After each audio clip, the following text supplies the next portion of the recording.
Hello, YouTube. Welcome back to the study on the book of Revelation. Yesterday we read chapters 7 and 8. And we continue with, of course, chapter 9 from the book of Revelation. Then the fifth angel blew his trumpet, and I saw a star that had fallen to earth from the sky, and he was given the key to the shaft of the bottomless pit. When he opened it, smoke poured out as though from a huge furnace, and the sunlight and air turned dark from the smoke. Then locusts came from the smoke and descended on the earth, and they were given power to sting like scorpions. They were told not to harm the grass or plants or trees, but only the people who did not have the seal of God on their foreheads. They were told not to kill them, but to torture them for 5 months with pain like the pain of a scorpion sting. In those days people will seek death, but will not find it. They will long to die, but death will not flee from them. They will long to die, but death will flee from them. Sorry about that. The locusts looked like horses prepared for battle. They had what looked like gold crowns on their heads, and their faces looked like human faces. They had hair like women's hair and teeth like the teeth of a lion. They wore armor made of iron, and their wings roared like an army of chariots rushing into battle. They had tails that stung like scorpions, and for 5 months they had the power to torment people. Their king is the angel from the bottomless pit. His name in Hebrew is Abaddon, and in Greek, Apollyon, the destroyer. The first terror is past, but look, 2 more terrors are coming. The sixth trumpet brings the second terror. Then the sixth angel blew his trumpet, and I heard a voice speaking from the 4 horns of the gold altar, and stands in the presence of God. And the voice said to the sixth angel who held the trumpet, "Release the 4 angels who are bound at the great Euphrates River." Then the 4 angels who had been prepared for this hour and day and month and year were turned loose to kill 1/3 of all the people on earth. I heard the size of their army, which was 200 million mounted troops. And in my vision I saw the horses and the riders sitting on them. The riders wore armor that was fiery red and dark blue and yellow. The horses had heads like lions, and fire and smoke and burning sulfur billowed from their mouths. 1/3 of all the people on earth were killed by these 3 plagues, by the fire and smoke and burning sulfur that came from the mouths of the horses. Their power was in their mouths and their tails, for their tails and heads, like snakes, were the power to injure people. But the people who did not die in these plagues still refused to repent of their evil deeds and turn to God. They continued to worship demons and idols made of gold, silver, bronze, and wood, idols that can neither see, nor hear, nor walk. And they did not repent of their murders, or their witchcraft, or their sexual immorality, or their thefts. We'll stop right here for a second. Which is exactly what we're going through today. Let me back up a little bit. But the people who did not die in these plagues still refused to repent of their evil deeds and turn to God. They continued to worship demons and idols made of gold, silver, bronze, stone, and wood, idols that can neither see, nor hear, nor walk.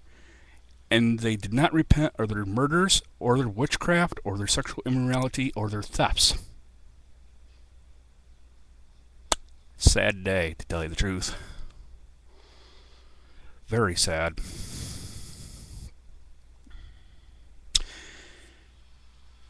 Continuing on, chapter 10.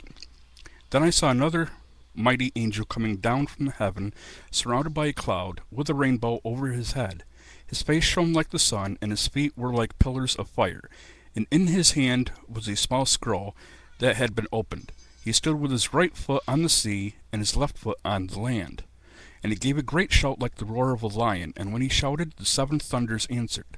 When the 7 thunders spoke, I was about to write, but I heard a voice from heaven saying, "Keep secret what the 7 thunders said, and do not write it down." Then the angels I saw standing on the sea and on the land raised his right hand toward heaven. He swore an oath in the name of the one who lives forever and ever, who created the heavens and everything in them, the earth and everything in it, and the sea and everything in it.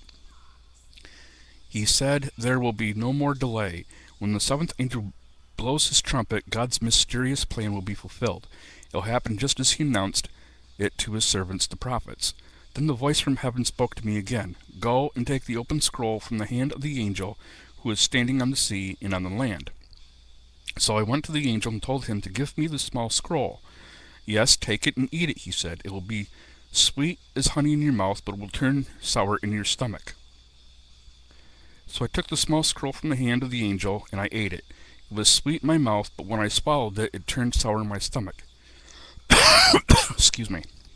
Then I was told, "You must prophesy again about many prophets, languages, and kings."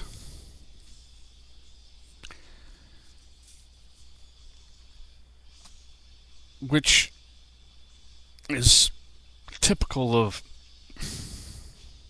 how do I say this, fake Christians. Oh, they'll take it in. Yeah, they'll take it in. But once they digest it, they don't want to have anything to do with it. They only pick and choose the good points. They fail to realize and they fail to see the things that are at the actual meat of it. It's like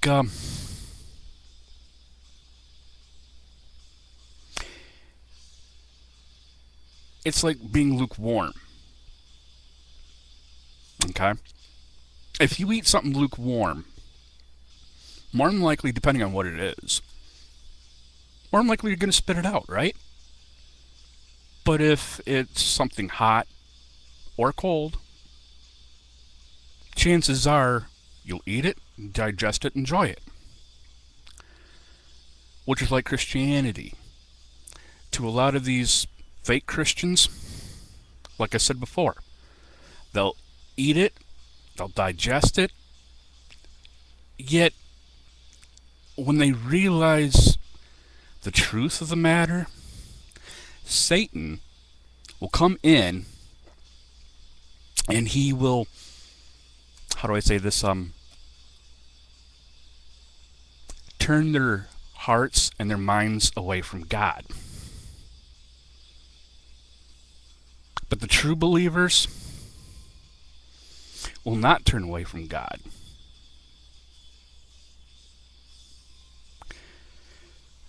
Anyway, that concludes the reading for today, and we'll continue again hopefully tomorrow.